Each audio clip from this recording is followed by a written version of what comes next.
Excellent. Yeah.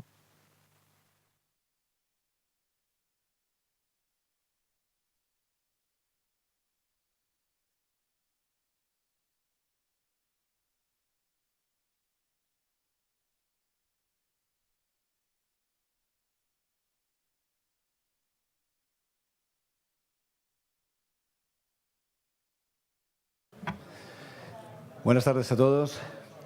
Continuando con las presentaciones de este primer día, focalizadas en el cambio climático y su impacto sobre la agricultura, continuamos con la presentación del señor Mongi Nagi, que está conectado en streaming. Carry on with the presentations. Mr. Mongi Nagi is the following presenter, the following speaker. First of all, I want to thank Mr. Mongi Nagi because of his willingness and all the different efforts that he made in order to be present in this technical session. It was no easy, but finally, I think that we get it. He's agricultural engineer by Hans Shams University, a technical and marketing independent consultant within 20 years experience in organic and conventional farming and pest management in different crops such as citrus, grapes, soft fruits, potatoes, tomatoes, and seeds. Because of his deep knowledge about markets in Egypt, countries in Middle East and Morocco, has been developing marketing and analytic studies and commercial developing plans for relevant companies as, for example, Kingdom Holding Company in its delegation for Middle East, Catco, Musia, Blood Nile Company, Alliansen Agri KSA, or Syngenta Agro Egypt. Expert in soil erosion processes and conservation actions, have developed soil management and recovery projects such as USAID and Tosca in Egypt. Has been involved in watering and drainage infrastructures development, assessments, and global management. Mr. Mongi will develop his presentation on the consequence of climate change in food security and agriculture, in a very concrete approach that considers the climate change context and its influence in yields, quality, and their commercialization. Mr. Mongi, go ahead.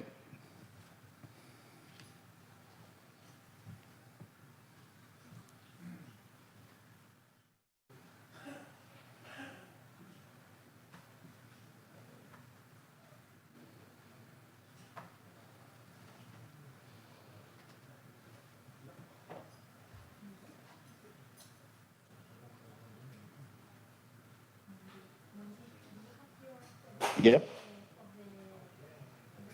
Good afternoon. I hope you had a nice lunch. I will try to be fast as much as I can. I do not want to ruin up the nice food you had. First of all, I would like to thank Stoller Company for extending such a generous invitation, as well as the University of Politecnia di Valencia for embracing topics of human interest.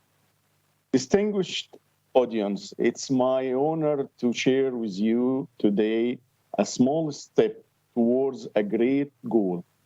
And if I apologize for not being able to be with you. Finally, special thanks to Mr. Sergio, Mr. Vicinati, and Mrs. Sylvia, and all of the technical team.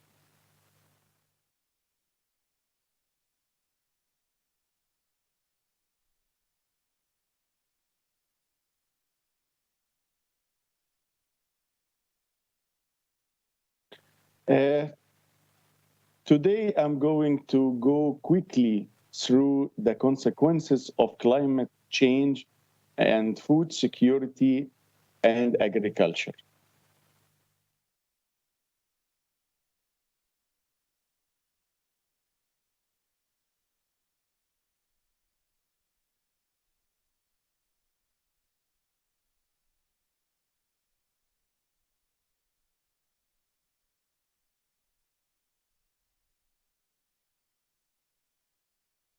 Yeah?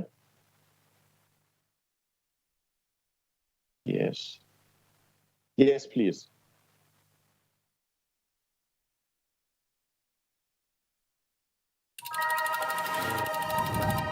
In the universe are billions of galaxies. In our galaxy are billions of planets. Gawa, But there is only one Earth. Earth. For most of our history, humans lived in harmony with nature, which is place where we live. Nature teach us through messages that not all of us can understand. For an example, the nature has cycle, nature has laws, nature has mathematics. This is how seasons change. Earth move around sun and triggers pattern and cycle for season changes. Nature has numbers like Planck constant. Nature has notion of time. It has calculation. It has hours, days, months. What I'm trying to say, it will describe exactly through this nice movie. I would like to share it with you because it has a hidden messages.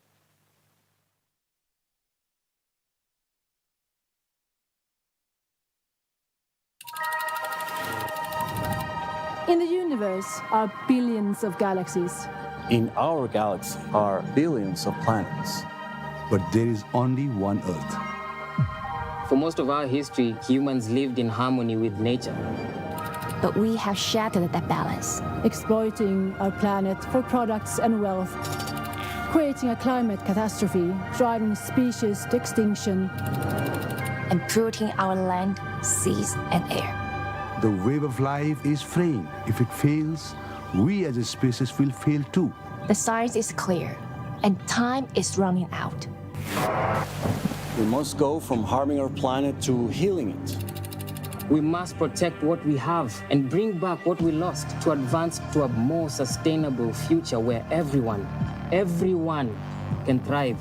Humanity has come together before to prevent environmental catastrophes.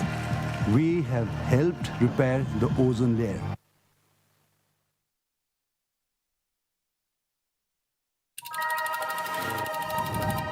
In the universe are billions of galaxies.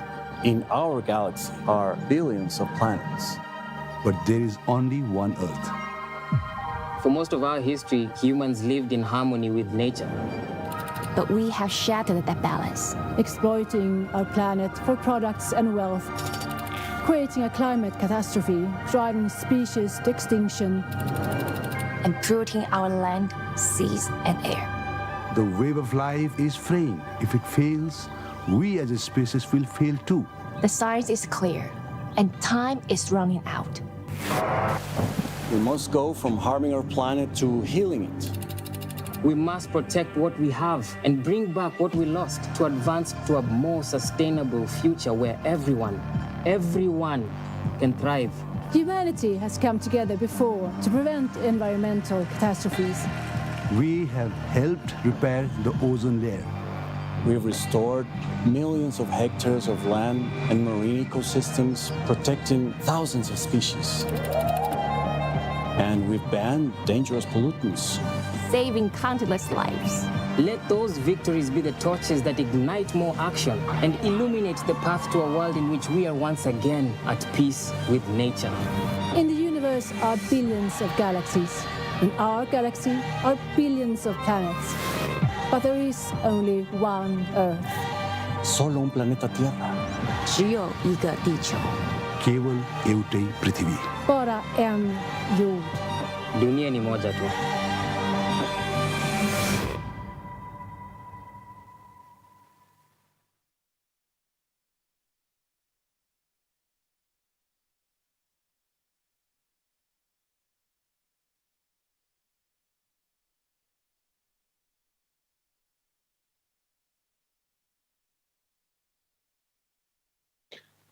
Thank you. I hope you like that nice messages through the movie. I understood from point of view different culture, different way of thinking, but at the end of the day, we are living in one place and we should take care about it.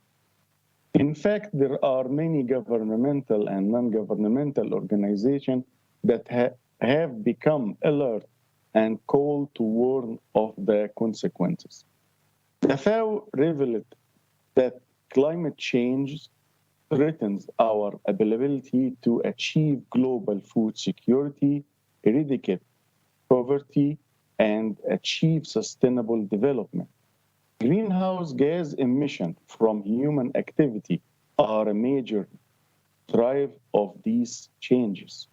Climate change has a direct and indirect effect on agriculture productivity, including changing rainfall patterns, drought, floods, and the geographical redistribution of pests and diseases.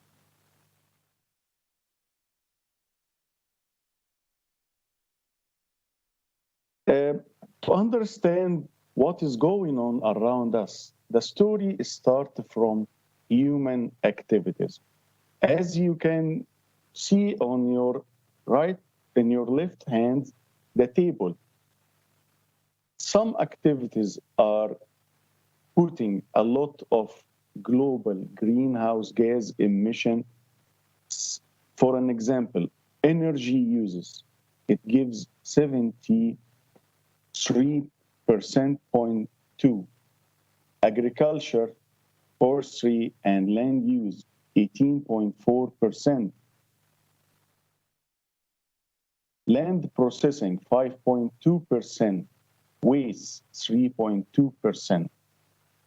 The greenhouse gas, we need to speak about carbon dioxide, and it's familiar for all of us, but we still have some other gases we would like to focus on, like N2O and methane CH4.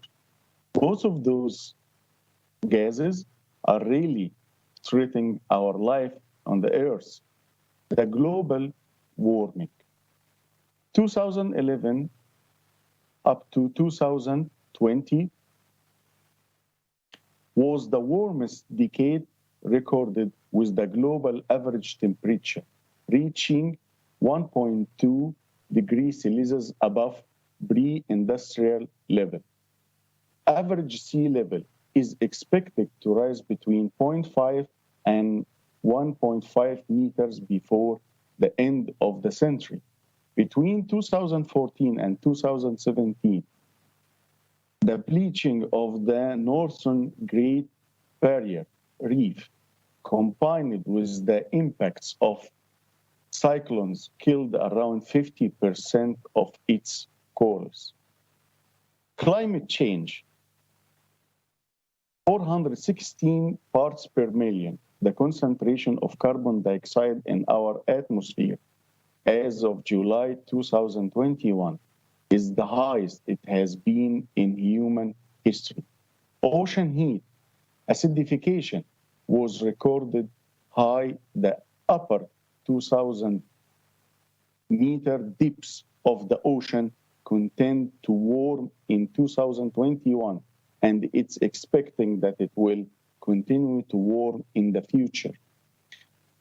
The ocean absorbed around 23% of the annual emission of atmospheric carbon dioxide to the atmosphere, as the pH of the ocean decreased. Its capacity to absorb carbon dioxide from the atmosphere also declines. Global mean sea level reached a new record high in 2021 after increasing at an average 4.25 millimeter year over the period 2013-2021. This is more than double the rate of between 1093 and 2020 and 2002, and is mainly due to the accelerated loss of ice mass from the ice sheets. Okay. The Mediterranean climate regions. Mainly, there are 5 Mediterranean climate regions around the world, but we will focus on the Mediterranean basin, where we live. As the whole represented 2% of the Earth's land surface, contain 20% of the world planet species, and are inhabited by about 5% of the world population.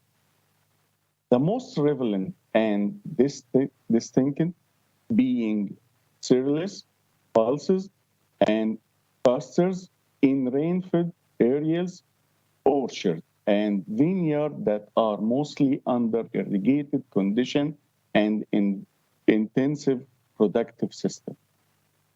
Impact will exert additional pressure on the already strained ecosystem, and on vulnerable economic and societies. Okay.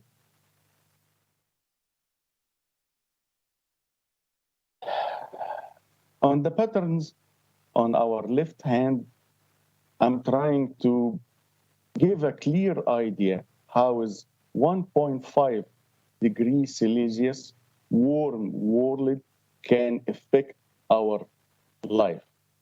The Mediterranean region is warm 20% faster than the global average.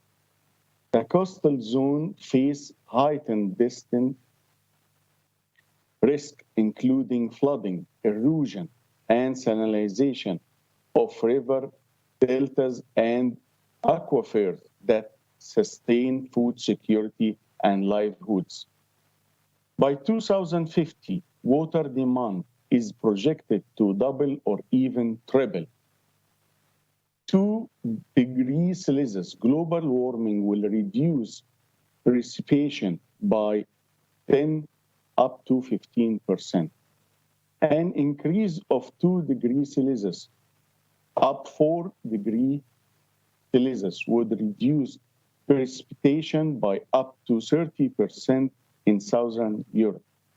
Water temperature is expected to rise by 1.8 Celsius and 3.5 Celsius by 2100, with hot spots in Spain and in the Eastern Mediterranean.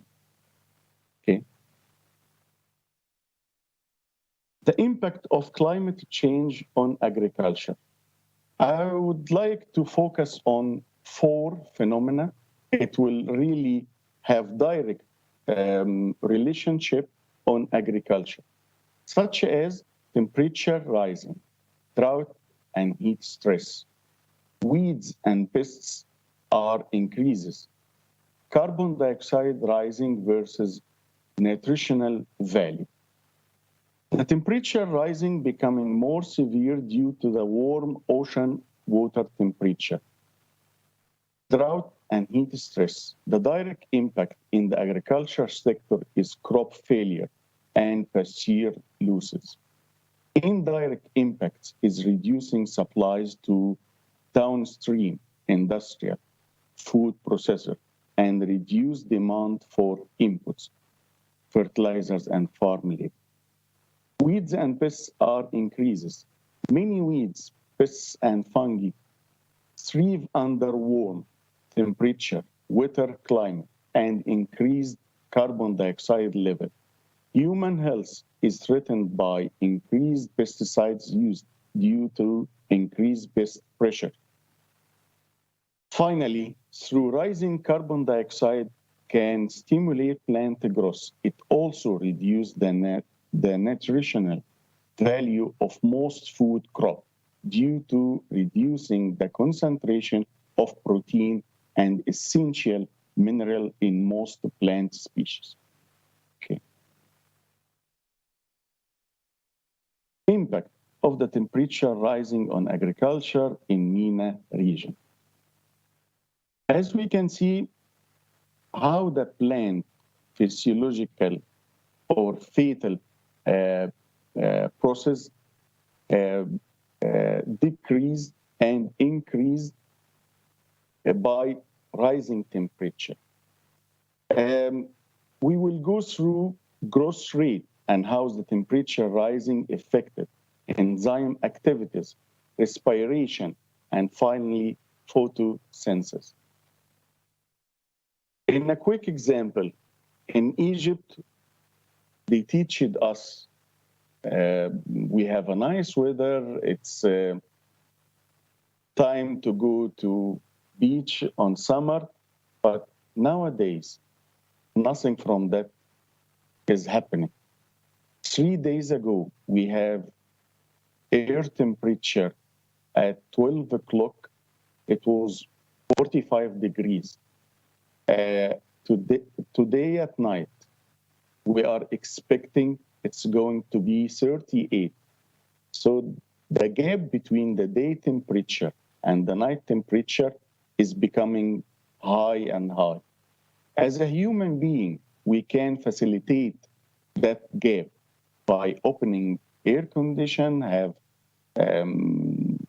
shaded places we can hide from the direct sun, but the plant cannot afford that.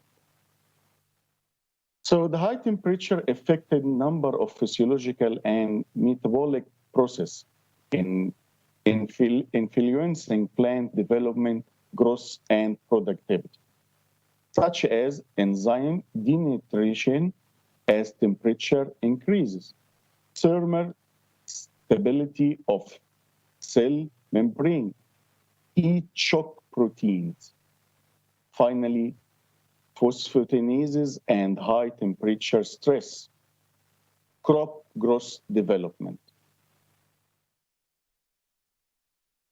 Honestly, the last 3 years, I used to go to farm visits to give direct consultant to the growers, to warning them there is kind of changing is happening, and it's globally. It's not related to Egypt only or North Africa. I think the grower didn't realize that change until they find the seasonality of planting vegetables is changing. The seasonality of planting wheat and corn changing. From that time, they start to listen and realize there's something is happening. From that time, I think in the near future, if the grower didn't get the right support from the people like us, understand what is the impact of the temperatures rising, we will have really a catastrophe. Okay, next. The consequences of drought and heat stress on seed feelings. Really, as a result of war, we have a problem with wheat and corn reservation. Egypt is consuming 23 million tons of wheat, and we only plant between 9 to 11 million tons. So we need to import about 10 million tons. Without understanding what is going on around us from the climate changes, we will be doomed.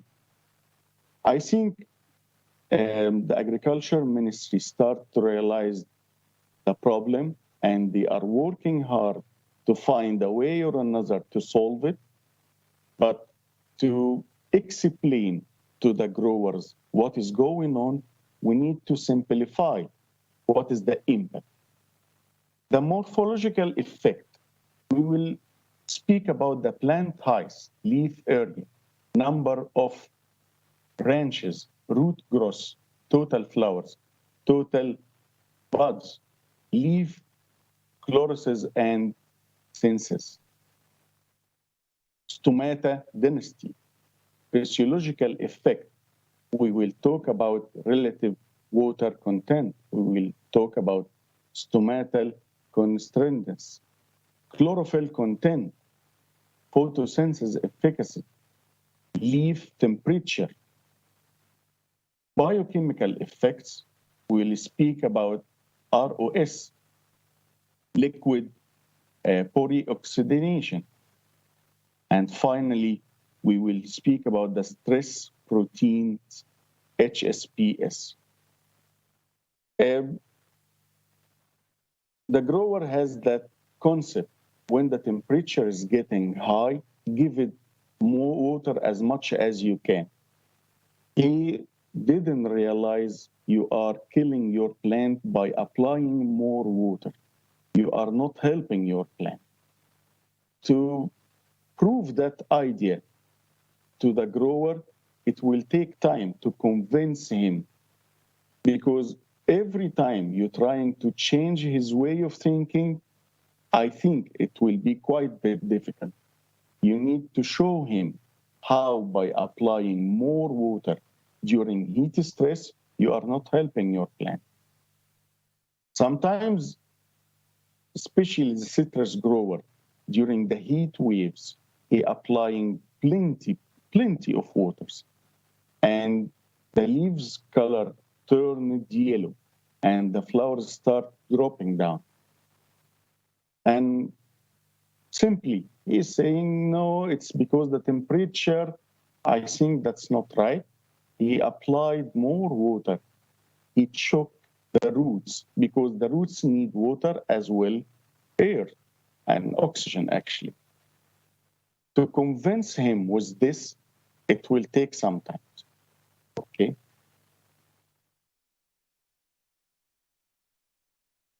I used to work in table grapes mainly for more than 15 years. Not local table grapes, export table grapes. So when the climate changes and the temperature start getting high, I noticed there is kind of changes in the table grapes specification, especially the TSS and the sugar, alcohol, malic acid, and tartaric acid. Mainly, there is different to export table grapes than local table grapes. I think people in Europe are eating by using their eyes. You see the grapes looks nice and packed very nice, and you cannot touch it or eat it. So we are preparing according to the specification how the grapes should look like. Here in Egypt, it's something different. We are eating by eyes and by taste. I cannot buy packed table grapes without tasting. So I have to taste first. Then I realized there is big difference between the cluster of table grapes nowadays compared with previous 3 years. Previous 3 years, it was sweet, it was creamy color. Nowadays, no sweet. The acidity is high. It tasted like you are eating cucumber. There is no flavor. And I think the same thing will be in wine grapes. We will lose the aroma. I think it's matter of understanding how the temperature are affecting the features of a content of grapes. At the end of the day, we will try to find out by using different techniques how we can export good quality of table grapes. Okay, next. On this slide, I would like to share with you the impact of drought and heat stress on agriculture of meat. Since 1970, an increase in air temperature of almost 2 degrees Celsius has been recorded in MENA region. I will use the water explanation index as a guide to determine the water shortage in different countries. For an example, The four southern Mediterranean countries, Egypt, Israel, Syria, Libya, together with Malta, have water explanation index exceeding 80%. As you can see, the red color are exceeding the 80%. It's almost 95, 96%. According to existing projection, the Mediterranean population classified as water poor. For an example, below 1,000 cubic meter resident per year, you have a problem. Forecasted to increase from 180 million people today to over 250 million within 20 years. I think it's a matter of how we will continue in a situation like this. The rainfall in the Mediterranean area, especially the North Africa, disappeared. Nowadays in Egypt, it rains twice per year. In Saudi Arabia, because I used to work there, once 3 times per year. In Morocco, I have been visited Morocco for more than 16 times. It's becoming lower and lower and lower. So we only have one solution, how we can live with this critical situation. The water poor already here, it's not coming. Some modules predicting that climate change and decreased precipitation will reduce internal renewable water, which refers to river aquifers replenished by precipitation in the MENA region by around 4% by 2050, as well as between 80 and 90 meters of region in habitation are set to surface from some form of water stress by 2025. The MENA region is also one of the most vulnerable regions to rising the sea level caused by climate change.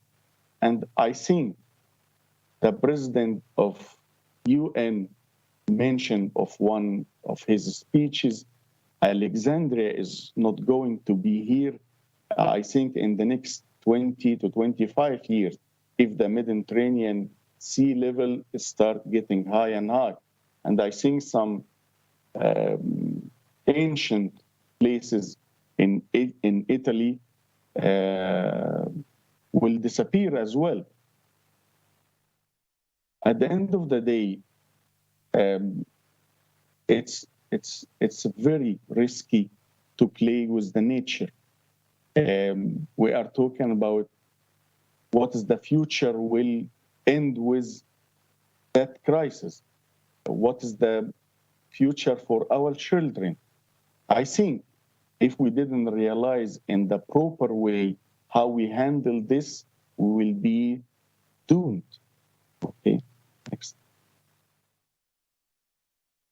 The drought monitoring in the MENA regions. I will try to go quickly the impact on agriculture, hydrological, and socio-economic and ecological. I'm trying to compare it between different barriers to complete the view for me and for you as well.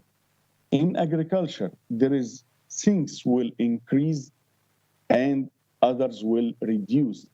The things will increase like water demand and irrigation rates. The things will reduce like cultivated, harvested area. From the other side, the hydrological, The sinks will decrease the surface of water flow and reservation levels. The sinks will increase the salinity of the surface and the groundwater, the rate of the seawater. The society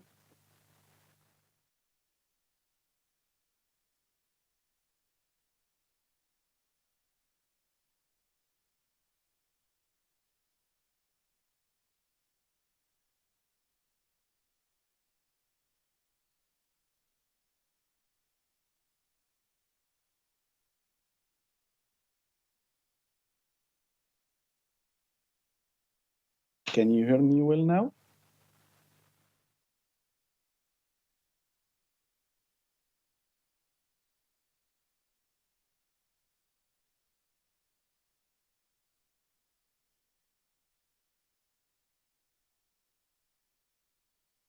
Can you hear me well now?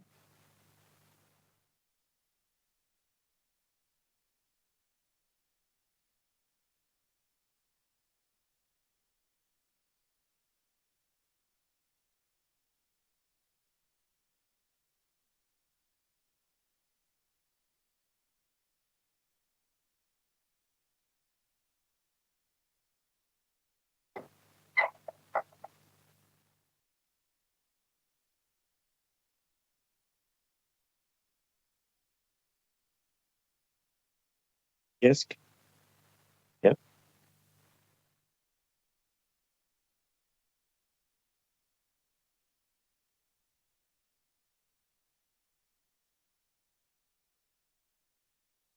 I think I stopped by those.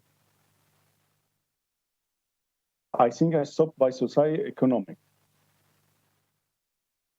Okay, the decreased hydropower production and high energy demand, farming income decline, and reduced agriculture loan repayment, increases in human disease, malnutrition, and water despites, illegal water sales. The ecological part, the things will increase the number of increase and intensity of forest fire, a shift in areas suitable for specific crops, tree decline, and mortality, water, wetland and the berg extended, and biodiversity decrease.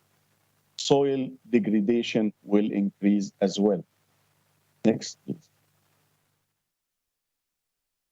Review on drought stress. Here in the middle, you can find the vital process in the planet, such as respiration, photosynthesis, membrane permeability, ROS production. Those vital processes are very important in the plant life cycle. Start from seed germination and end up with fruit yield. By drought stress response, the plant will put some new molecules, decrease in leaf expansions, stomatal chlorosis, increase in ROS, scavenging species, production of photohormones, especially abscisic acid. Cells accumulate sugar and amino acids and alkaloids, inorganic ions for stomatic adjustment. This is the way how the plant trying to work with drought stress parallel. When the effects of the drought stress increase, we'll find out some different symptoms. Decreases in germination rate, reduction in photosynthesis and chlorophyll content, tomato closure, reduction in shoot mass, number of leaves, and in flowering as well, reduction in root growth and development, decreases in seed composition and weight and count, decreases in water and nutrient uptake, and this will lead to decrease in final yield. Okay, next, please.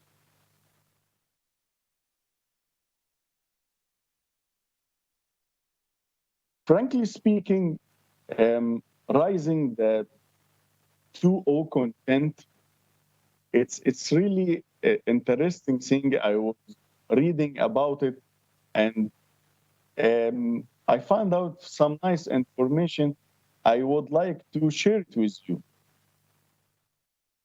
During the prehistoric ages, the size of the leaves of plants was noticeably large due to the high content of carbon dioxide in the atmosphere. With the passage of the time and the development of the atmosphere, the percentage of carbon dioxide decreased and the size of the leaves become less. It means when the carbon dioxide increase in our atmosphere, the plant performance will get better and better. But unfortunately, increasing in carbon dioxide concentration will go opposite with the temperature rise. For an example, if we decide to put the plant under experiment of carbon dioxide high concentration, the plant performance will increase to certain level. And after that, unfortunately, it will not continue. It will goes down. So what I'm trying to say is, with more human activities, it will reduce the plant ability to give us what we are looking for. It will reduce the quantity and the quality. Okay, next. Impact of climate change on plant pests. I used to work for Syngenta Agrochemicals. It's one of the top 5 companies in the world producing chemicals. In the last few years, the forecast in Egypt is getting high and high and high. It means one thing: there is a lot of fungus and a lot of pests are attacking our food. So understanding what is happening, the infection pattern and geographical distribution, it changes. Changes in the interaction between species, and it's really happening. Changes in the synchronization of crops, pests, increased use of pesticides, changing wind patterns. We have a very famous example, the locust. When the wind patterns changed, we suddenly find locusts in the towns instead of the desert area. Increased or decreased the frequency of rainfall. It gives us a different timing of fungi activity and egg hatching and wheat germination. What we should do, we should monitor, keeping records for all of the details and compare it with what is happening and what happened previously to see how the change will affect our crop cycles. How we can act? I think by good understanding will give us an accurate data, can lead us to the right way by raising the farmer knowledge, equipping and rapid intervention teams to reduce the extirpation, using of modern technology for monitoring and tracking, aerial photography and satellite, equipping rapid intervention teams to reduce the extirpation, following specific program of integrated pest management. Okay, next.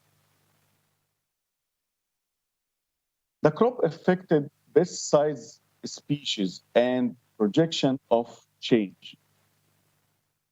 This is live photos from Egypt, how the fungus and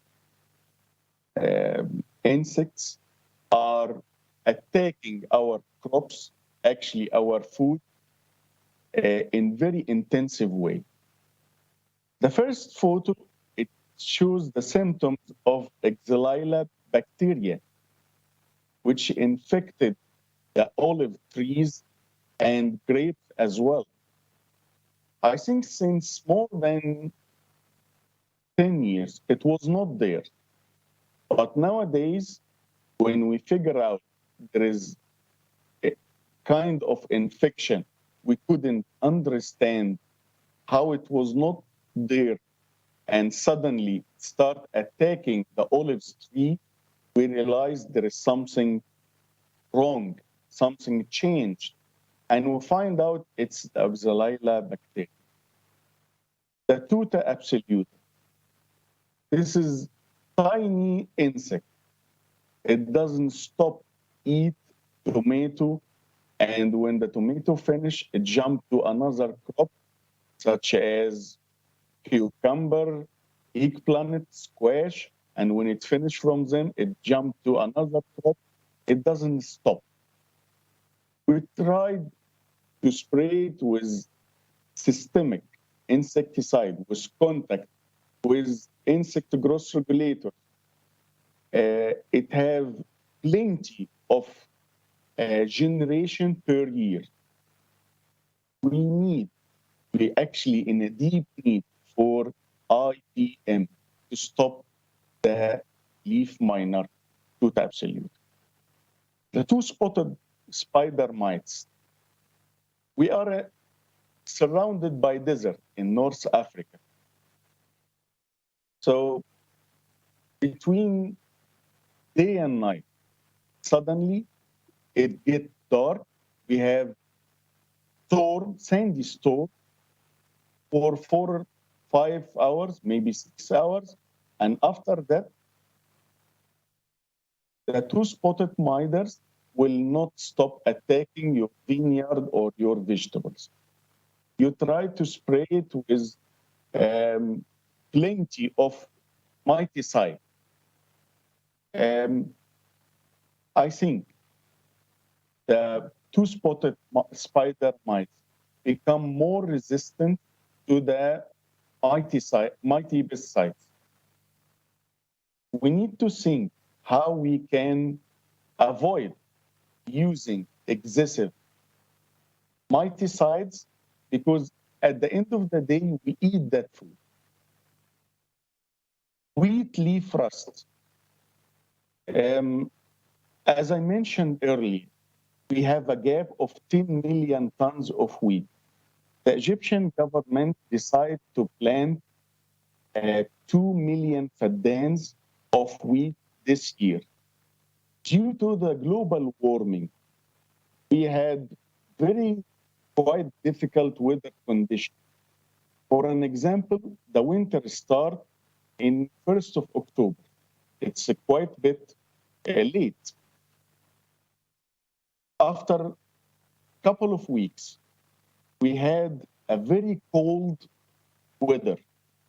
It was not that good for wheat germination. Another couple of weeks, by mid of November, it was very hot, really. It was above 40 degrees. And then we end up with sandstorm. All of the growers were complying about leaf rust, the brown one and the yellow one as well. We couldn't find a proper fungicide to stop the leaf rust. Previously, it was from one spray and you can stop it.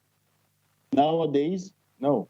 You are talking about 3 to 4 spraying times and it doesn't stop.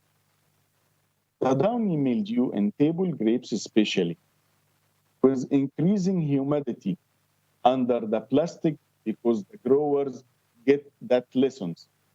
If you would like to export your product, you have to cover your table grapes with plastic. And when you cover it with plastic, you increase the humidity. By increasing humidity, it's nice condition for the downy mildew to spread. And when it is spread on leaves, it jumps to the clusters and you cannot stop it. Fall armyworm. I think this is a tiny insect live inside. And then you are looking for systemic, really strong systemic insecticide to go through the planets to kill that tiny insect.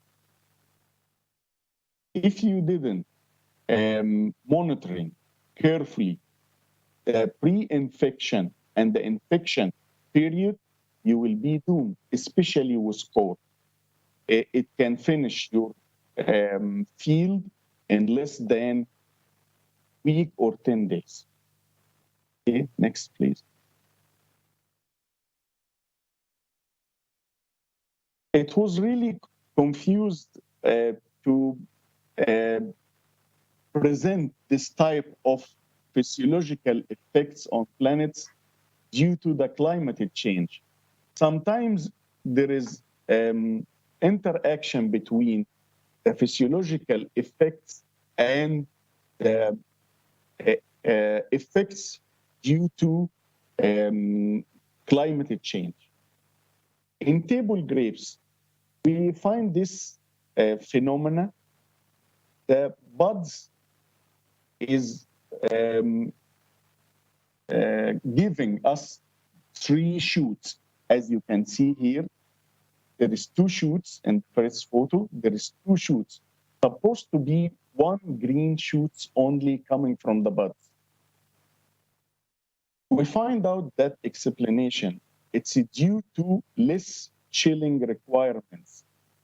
And there is rules to use Dormix.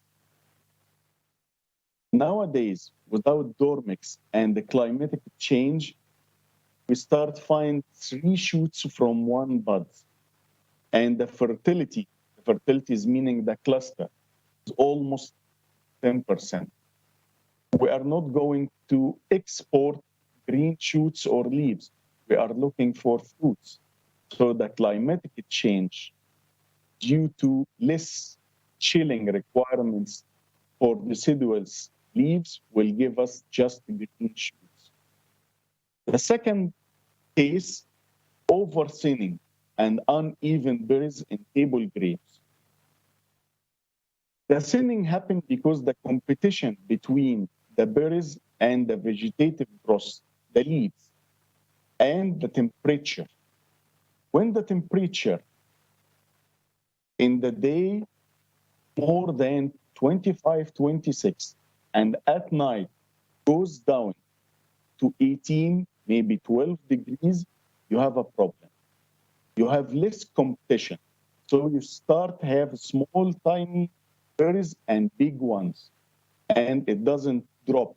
You have to spray a plant growth regulator to adjust this uneven berries. The coloring in table grapes, especially the color varieties like flame and crimson. The color increased when the temperature nights goes below 12. Unfortunately, the last 3 years, the color, as you can see, it's pinky color. It's yellowish. You do not have that nice red color anymore, except when you use the plant growth regulator S-red. Citrus, since I think 5 years, we have this rapidly problem, dropping flower and green fruits.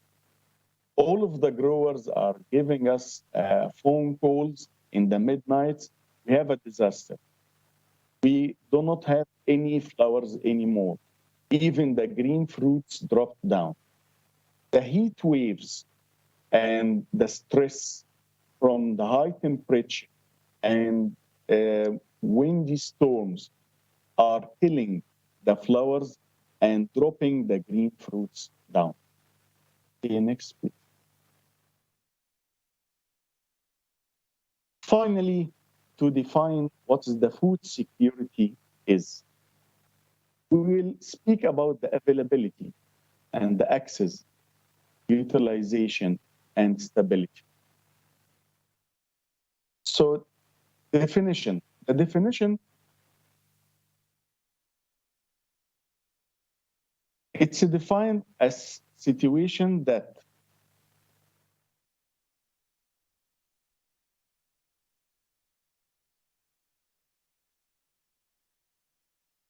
can you hear me well?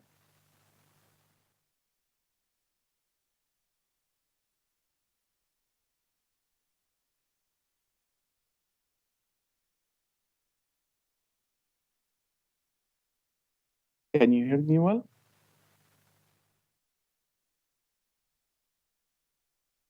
Please, previous one. Yes, that's it. The definition of food security, simply and easy. Food security, it's tell us every time I'm looking for healthy food for me and my family. I do not need to go and looking for it. It has to be around us. For an example, I was talking to one of my colleagues in Kingdom Saudi of Arabia, and he was telling me that how is the oil in the supermarket? How is the sugar? How is the rice? It seems to me nowadays, if we didn't go carefully with our concept of food security, we will not be able to secure our family.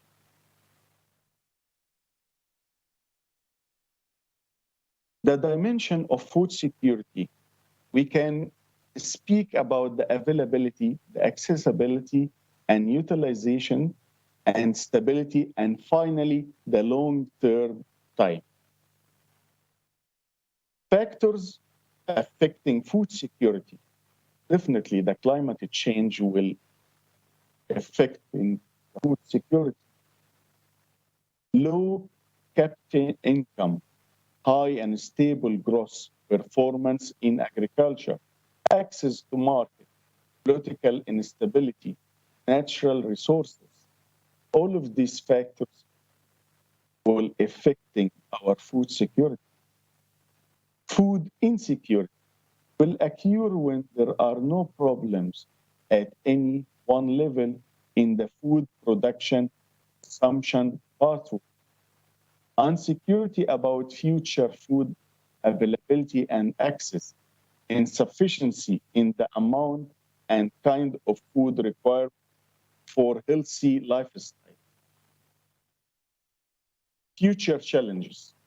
The demographic dividends versus population growth, international migration, population aging.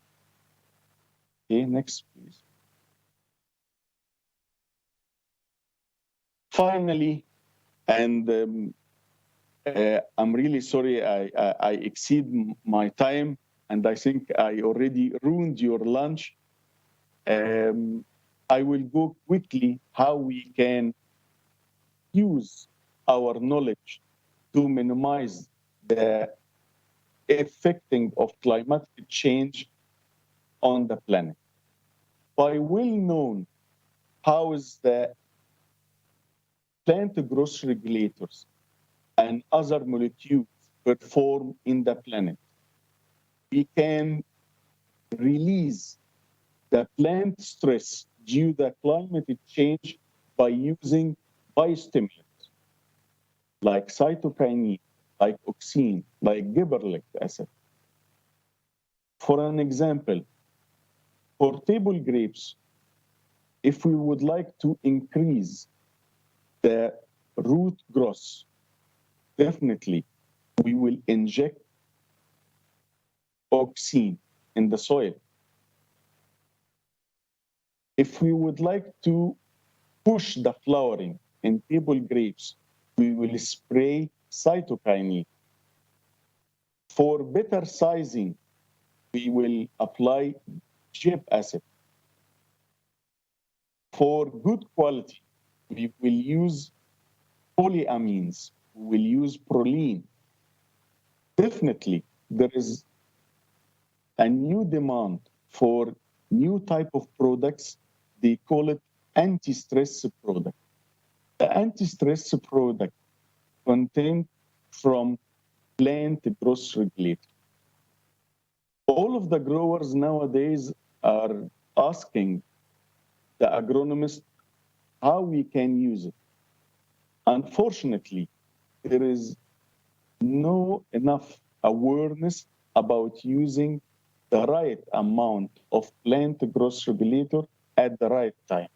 So the impacts on the plant, it's not good enough. Okay.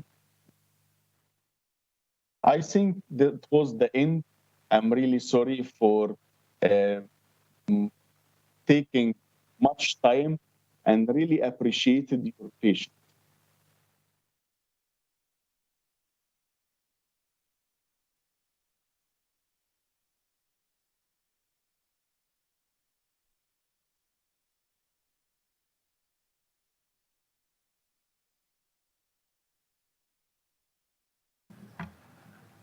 Okay, this is the turn for questions. If you want to report any question to Mongi, just let me know. Well, I have one.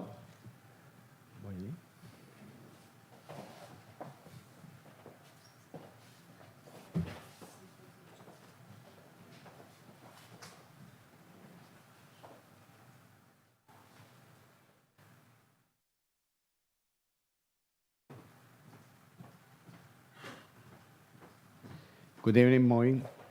Nice to meet you. Thank you. A really interesting presentation, and I have a question for you.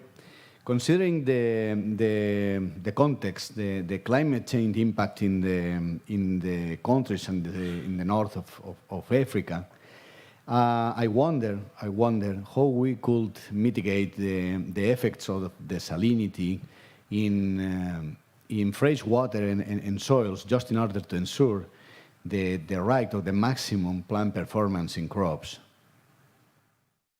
Thank you. It's a really nice question. The new reclamation area in Egypt, it's a desert land. It's arable land.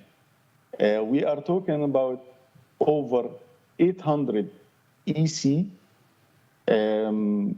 for soil, and sometimes 4,000 ppm for water. So you are talking about very high EC.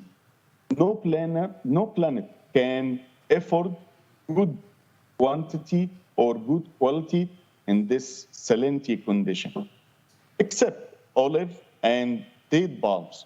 But at the end of the day, the quality and the quantity will reduce regarding to the salinity. It's fact. We cannot hide from it.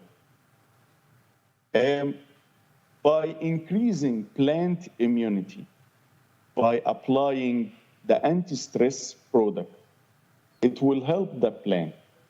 For an example, Egypt has more than 20 million date bulb, and we have a national plan to increase it up to 25 million plant by reclamation area. We find out that you can use high salinity water in salty soils, but prepare good organic matter for the roots. Try to inject humic acid frequently. And if you apply fulvic acid, you make the plant more than happy. This is regarding to the roots. The vegetative growth. Every time you have heat stress or hot wind, try to apply potassium thiosulfate. It will help the plant to reduce the transpiration in that hot wave. Try to irrigate early in the morning and before the night by 6 o'clock. Give it 2 shots. 2 shots is better than 1 shot. 3 shots is better than 2 shots. We are looking for vertical movement, not horizontal movement in the soil. Every time you're trying to minimize the work or the labors around the plant in the heat stress, you are doing a great job. Just leave the planet and he will find a way or another to survive in that hot condition. After that, try to apply microelements with polysaccharides. The amino acids and polysaccharides will help the plant to recover quickly. I think this is the only way you can efforts and help your planet in that difficult condition. Okay, perfect. Thank you very much. I have some other questions, but we have no time, as you can imagine, and we need to go forward. Thank you. It was my pleasure, Nagi. Thanks million for the effort. I know that it was no easy, the connection, and see you soon. See you soon. Thank you. Thank you. Thank you. Bye-bye.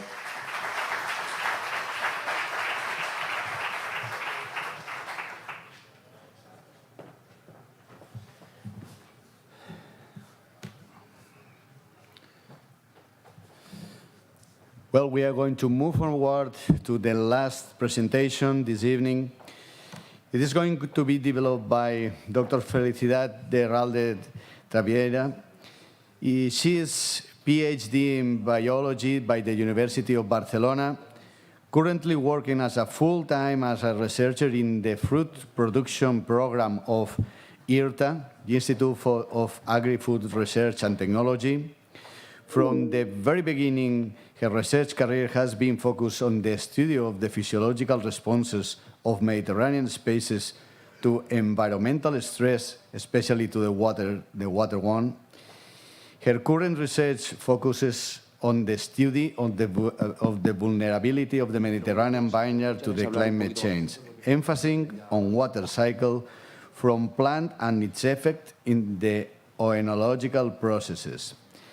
Felicidad de Herralde will develop his presentation, Effects on Climate Change in Agriculture and Adaptation Possibilities, with the example of the viticulture, where she will face the climate change as a reality, its effects in crops yield and quality, and possibilities to manage on that, contextualizing in vineyards.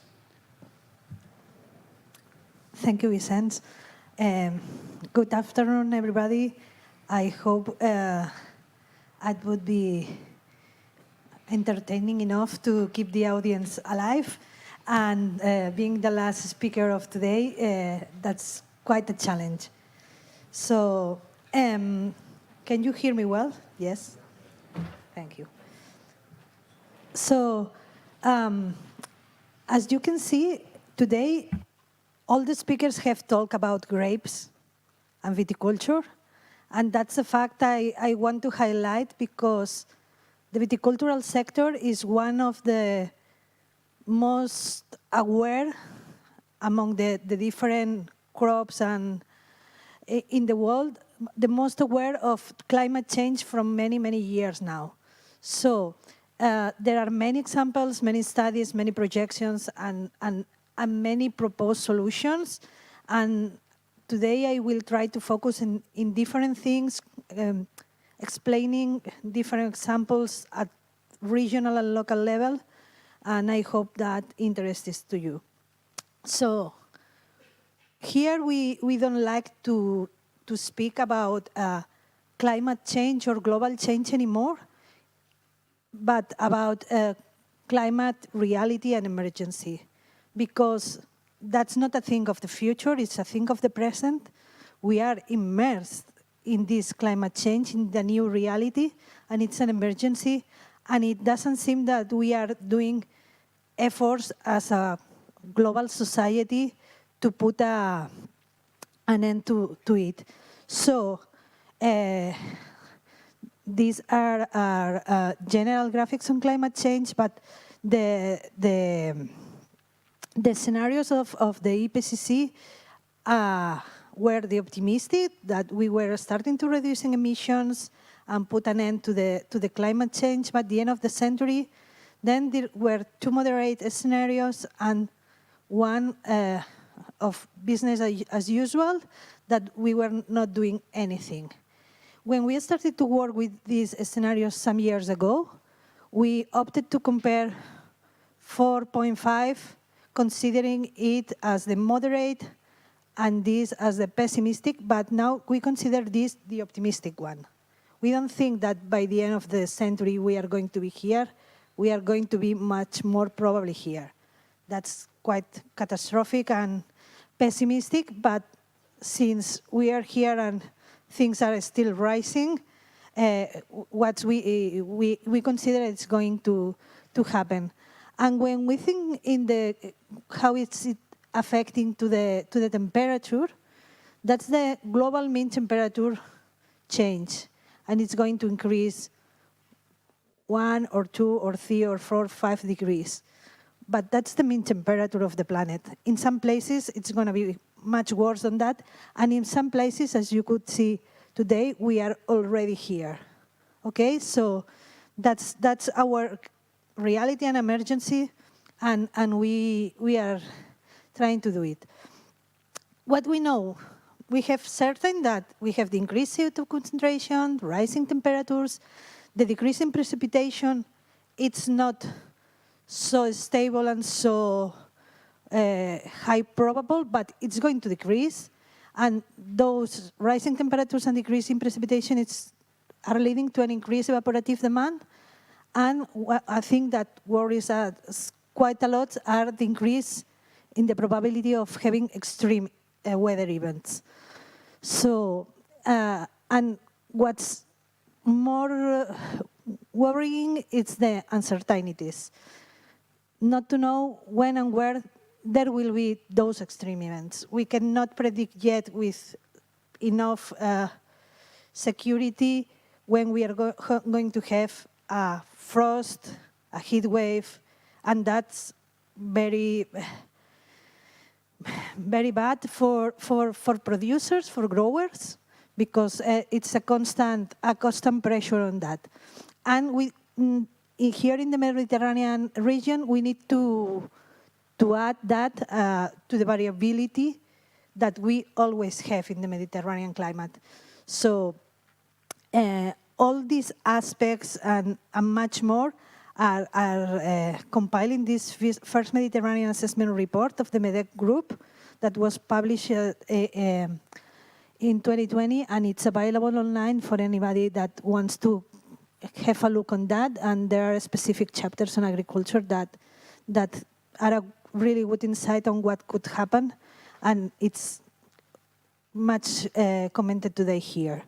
What are the effects on vineyards? They have been already mentioned today, but we have phenological changes that's very, very important when we have bloom, when we have variation, when we have harvest, and then it's important to consider the whole cycle. We are going to have reduced yields. These effects on the decoupling of technical and phenolic maturation in the berries, increasing sugars and alcohol, and changes in aromas and colors. And also, we need to have into account the changes in the pathogen cycles. So, to see what has happened really in different DOs in the last decades, like a month ago or so, Gregory Gambetta from ESVV in Bordeaux published that graphic in Twitter, and it's interesting. It's what happened with the growing season the growing degree days, so the temperature accumulated from the beginning of the cycle by 1st of April till after harvest, by the end of October, the accumulated temperature in Avignon, in Bordeaux, and Dijon in France, from the 70s to the 2020, and here we have in Spain, in Catalonia, for the 3 denominations of origins that are Penedès, that's well known, this is the blue line. Then we have 2 zones of denomination of origin of Empordà, that it's in the coast north of Catalonia, near the border of France. And then this is inner Catalonia, it's the Pla de Bages. And it happens to be that where are Avignon, in Avignon today, it's our starting point. 1,800, and we produce wine, good wine. It depends on the taste. You can like more Bordeaux, you can like more Bourgogne, but here we have also good and different wines, and we are still producing. So the thing is, it's quite catastrophic, temperatures are rising, but we are still able to produce good wines. And the definition of good wine, it's very tricky. I disagree a bit with Raúl Compés this morning that said that there were narrow niche regions to produce good wine. That depends on your definition of good. And in wine, for me, it's like kind of personal tasting and also kind of marketing and who decides what's good. So it's quite complicated in the wine world to say what's quality. Then, where are we working? So, if this is Spain, Catalonia is right here, and inside Catalonia, in Catalonia we have 12 denominations of origin of wine, and also we have Cava denomination of origin, but we have studied more deeply this Dio Penedès, that it's all these purple points are grape growing surface. Dio Pla de Bages that has less, and also in Empordà we have 2 zones with more area here. And we, in different projects, we started at a small scale, but in different projects we are working with the Catalan Weather Service, which is who does the projections of the climate at the regional and local scale. And we use them to calculate these agronomic indexes precise for every detailed regions and regarding to grapevines. It's been happening? Our reference period is from 1972 to 2005. And as you can see in the different denominations of origin, the season length used to be around 2,000 and 3,000 days. What we have projected in the 2 scenarios, and here we have projections until the end of the century. What we have for the next decade, for the 30s and for the 70s, is that this growing cycle is going to be reduced. In the better case, by 7 to 11 days, but in the worst cases, it's going to be like 2 months reduce the length of the growing cycle. So that's a very fast growing and producing time for the plants, and that's going to be quite stressing. What we were talking today about the minimum temperature at night, what implies to the reduction of the stress, to different metabolic pathways. So after a stressing day, if temperature in the night decreases, it's good for the ripening of the grapes.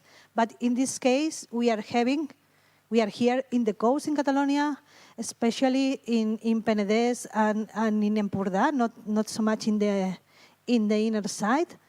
But we have tropical nights are above 20 degrees minimum temperature during the night. So in the future years, we see that the number of tropical nights is increasing, and for everybody that has been the last week here in the region, in the Mediterranean coast, we have quite a lot of tropical nights, and it's difficult to sleep some days.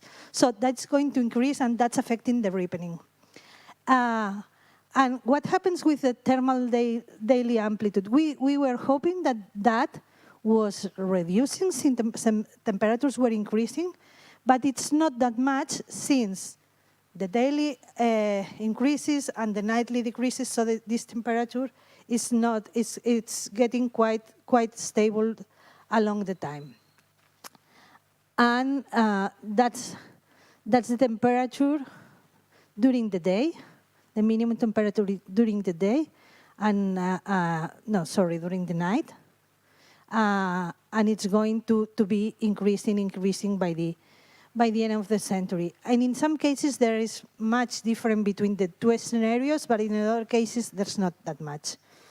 So what we are doing here, you are going to see a motion. That's the blooming date in the Opla de Bages here, and in the Open down, in the optimistic case scenario. And you can see that it's going from the baseline period to the end of the century. And what happens? That the blooming date is going delayed and delayed. Advance. Sorry. So we are having blooming dates advance in this scenario, and more in the second scenario, in the pessimistic scenario. Okay.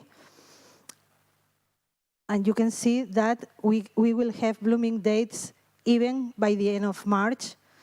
That's quite shocking if you tell that to growers. So what's the thing with that? This makes us more. We have a higher risk to frost. In fact, frost risk is quite tricky to predict and project, but the Meteorological Service did a projection on that and see that the expected frosts are not going to increase significantly, but since we are advancing, we are more prone to that. And that's going to be a thing to consider in the future. And that's the harvest date. I don't like really to play with harvest dates, but most growers, it's a thing that have in mind. Yeah, and I don't like to speak of harvest date, because harvest date is not only a thing of climate, but it's a thing about many decisions that depend on the style of wine, on your ability to pick the grapes at the moment you want, when they can enter the cellar, and many, many other conditions, that the fear to diseases, and so many. And it's the criteria about at which sugar level you must pick your grapes has been changing along the years. So it's a bit tricky, but the fact is being advancing and taking only the temperature criteria to say when it's going to be the harvest date. You can see that it's going to advance quite a lot in this scenario, but in this more pessimistic scenario, it's going to be much more dramatic. And we can see that we will be picking grapes as soon as the 1st of August, even in July. Okay, so that's a challenge and a changing pattern that we need to think and correct for the future. So what else we project? We project the theoretical water needs. So taking into account as a baseline evapotranspiration to fully irrigate at optimal conditions your grapevine. How do you need to irrigate in our reference period, and how much water are you going to need for the future? I want to highlight that many people in these regions has never irrigated, or just very low quantities in specific years. So the numbers you are going to see are quite exaggerated for the real needs. but it's a matter of comparing what we would need in this reference period and what could happen in the future. And here you can see that the needs, the extra needs for water in the reference period in the four areas considered were low, quite low, and people, in fact, didn't irrigate. But for the future, and especially in the more pessimistic scenario, these needs can be increased by 2,000 millimeters a year. If you multiply that for hectares, this is an unbelievable amount of water. And consider that in these parts of Catalonia, we don't have big rivers, we don't have much water, we are depending on groundwater. And the idea with this is have the growers aware that they cannot rely on having water in the future. If there's going to, we are going to have less rain and we are having a higher demand, probably agriculture is not going to have water for irrigation, especially in those worst years when we would need it.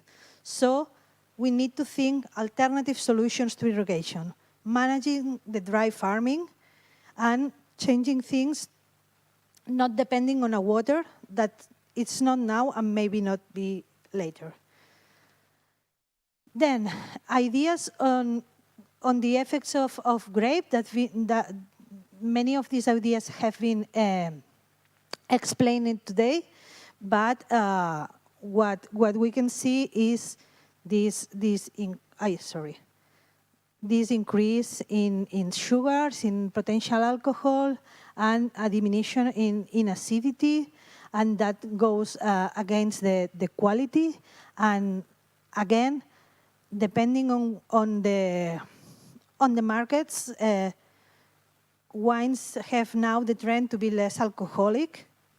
So if people want less alcoholic wines and we are increasing in sugars, we need to do things. There are many things to do, but that must be taken into account. And also the direct radiation. It's not only a matter of temperature, but direct radiation on leaves and also on the grapes, and that produces an increase of phenolic compounds in the skin, but not always compensated with the increase of sugar.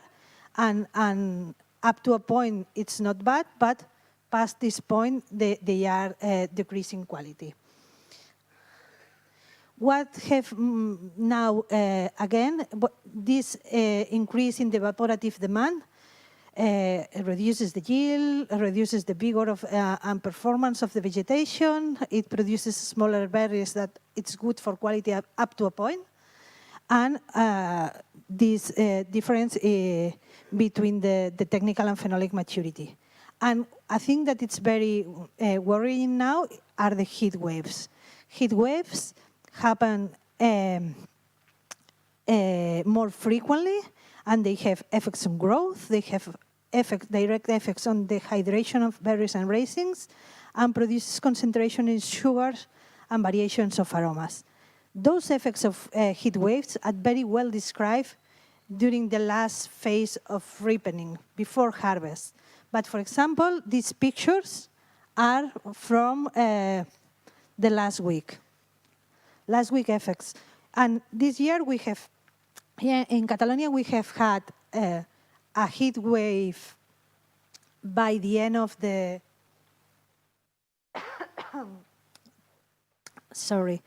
the fruit set. And again, another heat wave now that we are in pea size. So we have dry leaves, we have dry parts of the bunches. That's a desiccation from the rachis of one of the sides of this bunch. We have also some effects related to burnt from sulfur treatments. So now we have a project that it's trying to study the effects of these heat waves in grapes, and also my colleagues in IRTA in Lleida are studying the effects of heat waves on apples. So what we can do? We can do a lot of things for adaptation, and there are many places. We have the option of escaping, going to another places to grow our grapes. We can change plant material, and we have plenty of options, but probably we are not sure what to do in every place. We can do irrigation if we have water, as I said before. We have lots of opportunities in soil management, in training and pruning, using technology to know where we are and trying to sense what we can go, and technology used in a very wide sense. There are practices at cellar level that can be implemented. This morning, Raul Compes talked about it, and then change ideas in trends, markets, and styles, and influence the consumers to think different about wine. Okay, they can. The styles of the wines evolve. For example, when I was a little girl, my grandfather used to buy Priorat wine. All of you know Priorat wine as premium, super quality, super expensive wine right now, but it used to be sold in bulk, and you can cut it with a knife. It was really strong, heavy, very tannic, and you wouldn't say that it was quality.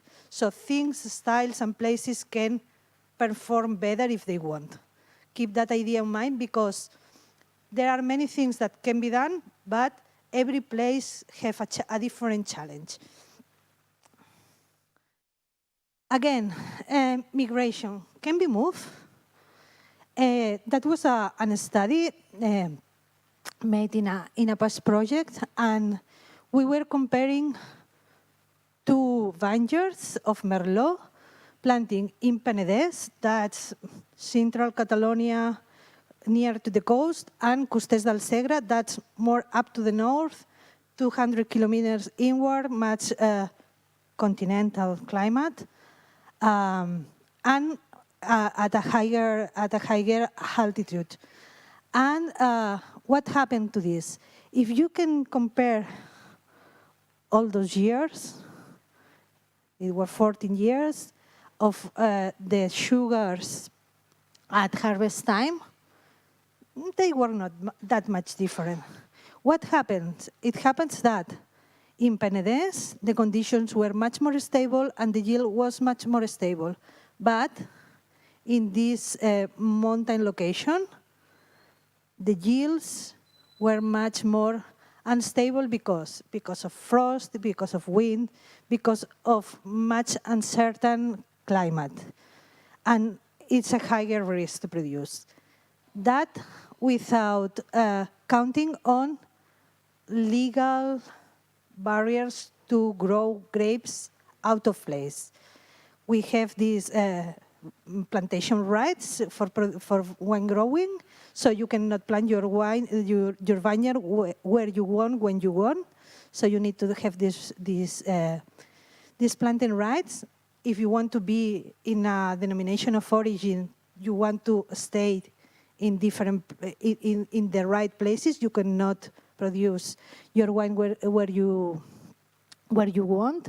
And if you are trying to produce wine in a region where it's not usual, you are being short of machinery, workers, supplies, and so on. So it's going to be much more higher. So meteorological risk, higher cost, it's an adventure. If you are not, right now, there are few producers that are trying to grow grapes in the Pyrenees, but it's a higher risk, and you need to sell your wine for a high price if you want to keep the cost. So right now, it's an experiment, and let's go to see. But we need to learn from those experiments. We need to learn which are the barriers, which are the problems, and try to solve them if we want to colonize those spaces in the future. The plant material. The plant material, it's very important. We are not exploiting all the variability we have. We have many varieties, and we are using a few. But when we go to work about rootstocks, it's much more dramatic.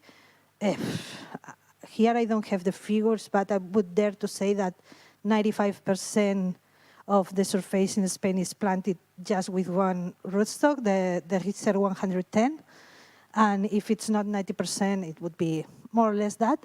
And we can do a diversification because rootstocks are the roots of the plant, are communicating, are having the water, the nutrients, and interacting with the soil microorganisms and are the feeders of the plant. So we could exploit all that variability and gain resilience in climate change. There are also the recovery of ancient varieties that were abandoned in the past, and many of them were abandoned because of trends and low productivity. Some of them were lost during the phylloxera crisis more than 100 years ago. We can use for selecting the material and to assess the material when and where they could be used with water use efficiency criteria up on the quality criteria. Many varieties and many clonal selections have been done just paying attention to the quality of the wine, but not to the ecophysiological performance in the field. So that would be very interesting. There are other trends, new varieties resistant to fungal diseases, and also to botrytis, to trunk diseases, to Shigella, and so on. That's another field for the study. And there's also, again, all this universe regarding to the legal barriers to create and introduce new varieties, not only for cultivation in the country, but in every region and denomination of origin. So it's a very long process that can take more than 15 years to put a new variety in the market. So we need to consider that because 15 years, it seems very far, but as we can see, we have seen before, the climate change is advancing and increasing very, very fast. And that's another publication of a network of research that we shared a few years ago. And here we talk specifically about rootstocks. So if you want to have a look, we are specifically taking an emphasis on rootstock use and variability and what we can do from the roots. So what to do for the water deficits? But apart from the plant material, we can change the draining systems. Here in Spain, for example, we have these small batch wines that consume less water. It's true that they have less yield, but if we are going to reduce yield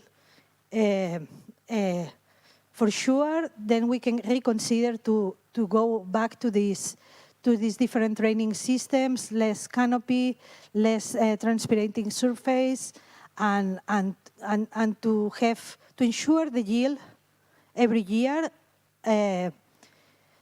even if we have less yield.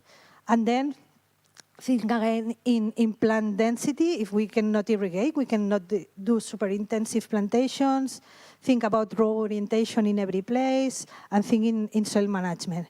And again, only think in irrigation if you are going to have ensure your source of water. For high temperatures, again, the plant material, late prunings, higher trunks, this decrease of the leaf area yield ratio, and this This sentence comes from a paper from Van Leeuwen that with the combination of plant materials and management practice, we could delay at least a month the harvest date. So there are things to do, but you need to test in your soil, your conditions, your varieties, what you can do with your material. This is another project that we are trying to see some adaptation practices regarding to soil management in mid-mountains. So it's not the usual places. We are going up to the hills, but not to high altitudes, and see how it works. We compare different soil managements, soil in terraces or in slopes. We are studying infiltration, erosion, soil moisture, the yields, the quality, the carbon sequestration, and the soil microbial biodiversity in these places. And we are carrying this project in 2 places in Rioja and 3 places here in Catalonia, one in the coast in North Catalonia, one in the inner place, and one at the base of the Pyrenees in Llivia. And in this study, we are also taking into account the cost-benefit analysis of these practices in every place to explain that, because some of those practices can be expensive in the short term, and these investments must be taken into account. And it's very important to remind that any adaptation practice must be mitigating. Sometimes, for example, when we think in irrigation, we don't take into account the energy, the amount of energy, fossil fuel energy that we need to pump the water. And we cannot continue on that, because if not, climate change is not going to stop. And we could not keep the pace to adapt. So the message is that we need to do adaptation and mitigation at the same time. We need to pay much more attention to the soil, because during many years has been a black box. We put things there and we extract things from there, but we don't know how it happened or the detail of it. And it's important that we pay attention to the detail, to the diversity, to the microorganisms and all the interactions. If plants are intelligent, I'm sure that microorganisms too, and they can communicate much better. So that's another challenge and another frontier. And if we are not able to irrigate, we need to be much more aware about the dynamics of water in soils in dry farming. And there are not many studies on that. So that's another challenge we need to solve. And the carbon sequestration in crops should be a practice taken into account. I don't see carbon farming, because we need to farm for food, not for carbon. But we should try to include that in our crops. We should include carbon sequestration in soils, taking into account all the processes, and that's one of the things of this thesis that has been recently defended in our group. And here in Carbocer, that was un grupo operativo, a project here in Spain that produced a guide on good practices for carbon sequestration in different crops in the Mediterranean. So they were rice, wheat, olive, citrus, almond, and grapes. It's not anything very new, but it's available and understandable for everyone to keep in mind that which are the good practices. So climate change is a reality, and Mediterranean basin is one of the places most affected. This affects many aspects of the agricultural production, and viticulture has this advantage of having many studies on it, and they are going on, still going on, and they are increasing the knowledge. So if anybody is working on other crops, it's a good example how to approach that and see the lessons learned by the viticultural sector. Adaptations are possible and multiple, and keep them along with mitigation. And that's it. Thank you.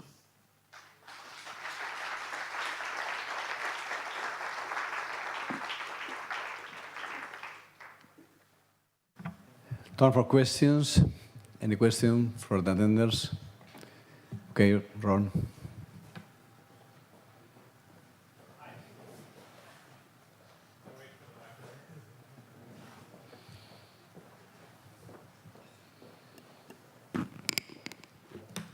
Thank you very much for the excellent talk. I have a question about the role of, within the adaptation component of the role of, say, biostimulants or new chemical agents, things that might be used to help, for example, reduce some of the problems of unbalanced maturation, or, for example, to delay the maturity, or to, if you can't delay it, to maybe to improve the phenolic or the flavoring compounds, or anyway, chemical or biostimulant type approaches, because obviously that's what Stoller is involved with. So I have not much experience with the use of biostimulants. We are more on the direct agronomic management, and I would say, in my experience with biostimulants, that studies usually are quite incomplete, and I would like to see bigger studies, bigger trials comparing different conditions during a quite long period of time, and they could be useful. Okay. In some cases, when you do the study, you don't have the appropriate conditions. I don't know, for example, last year we tried to study the heat waves, and last year there were not heat waves, or you are studying phytosanitary product and there's not pressure of the disease that year. So with biostimulants, it depends also on the combinations of conditions, and I would like to see longer and much deep trials on that, and see the real effects under different conditions. So is IRTA interested in doing these type of trials? I'm not quite sure how your organization works, or yes, we can do that type of trials. In fact, in my colleagues in fruit trees perform lots of these trials, but in grapes, at this moment, I would say that we are short of staff. So, but for the future, we can talk about that. Yes. Okay, and then follow-up question is, how do you, if someone was able to come up with, beneficial solutions that were proven to work well, how do you think the grower attitudes would be in Spain to adopting these type of technology? Spain is, or yeah, throughout the EU, yeah, if you can answer. I think that all the products should be as in Spain. It's very variable. We have very different types of grape growers, but in my region in Catalonia, there's a big trend to ecological production, and even more to regenerative viticulture. So the trend is now chemicals are devil. Okay, so we need to ensure that all the products we are going to test and to introduce are in that line, okay, and the other thing would be the cost. Right now, the cost of how to apply, when to apply, how much do you need, but that's always the same, the critical point, yeah. Very good, thank you. Any other question from the attenders? I have one for you. Well, first of all, thank you very much. You fulfill completely my expectations about your approach. I knew that it was going to be much more on field about the crop management, what is really interesting. We were talking about this just in the break, and I don't really know your opinion about if we can face all these challenges in order to control this climate change impact, or finally we will have to move to other places. As you explained in your presentation, you are not really agree. I don't really know if we can ensure the same oenologic quality, or we will have to teach the customers, the final customers, in order to get used about new flavors, new tastes, new different wine qualities. What do you think about that? As I explained before, the migration, it's a very tricky thing, mainly because all the regulations imposed around the wine production. Okay, that's one of the most important points, and also because it implies it implies also changing all the economy of different regions to another regions, and a change of the balance of the whole society. So that's a very critical point. And regarding to the styles and the typicity of the wines, I think I guess this is something that needs to evolve, and it really evolves. Wines have evolved, varieties have evolved. Before the 80s, nobody grew Cabernet Sauvignon in Spain. It was another French varieties or even German varieties, okay? But then it was, we need to compete in the European market. We are going to start producing this type of wines to export the wines. And there was a change in varieties. Many of the local varieties were abandoned. Now we have the contrary trend, in part because the international market it's collapsed with the same few varieties, and in part because we need to recover these local autochthonous varieties that were more adapted to the climate, okay? And people is developing new tastes for different varieties. And that takes me also to think about that concept of the good wine. What's a good wine? We can grow Cabernet Sauvignon Blanc in very strange places. You would say Sauvignon Blanc is a variety from cool climates, okay? And it's good in cool climates. But I heard some weeks ago that they grow it in Cádiz. In Extremadura, we grow, and maybe the wine is not the same that it's produced in France. It's really different, but it's not the same in France, not in Switzerland. So it's a different wine. And that's the idea. If your wine is special, if your wine it's good and it's accepted by the experts mainly, and then into the market, we can do it. We can do it, and we can explore. But the tricky thing is what you are going to, what is your, ¿a qué apuestas? What is your bet for the future? You need to plan now what you're going to produce in 10 and 20 years. It's your decision now for the next future. And the future, I explained, I've talked about the uncertainties of the climate, okay? But what about the uncertainties of the economy, the war, okay? So we are in a very uncertain world, and we are going to risk, and in some cases it's going to work, and in some cases I guess not. So, but also moving to the Pyrenees can be a good option or not. It's risky. You can have frost, hail.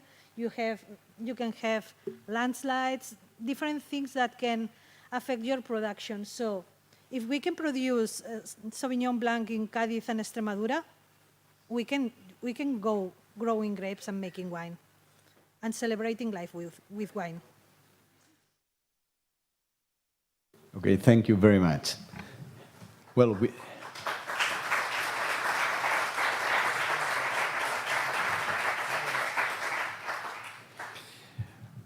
with this presentation, we finish this first day of the first Stoller Chair Technical Sessions.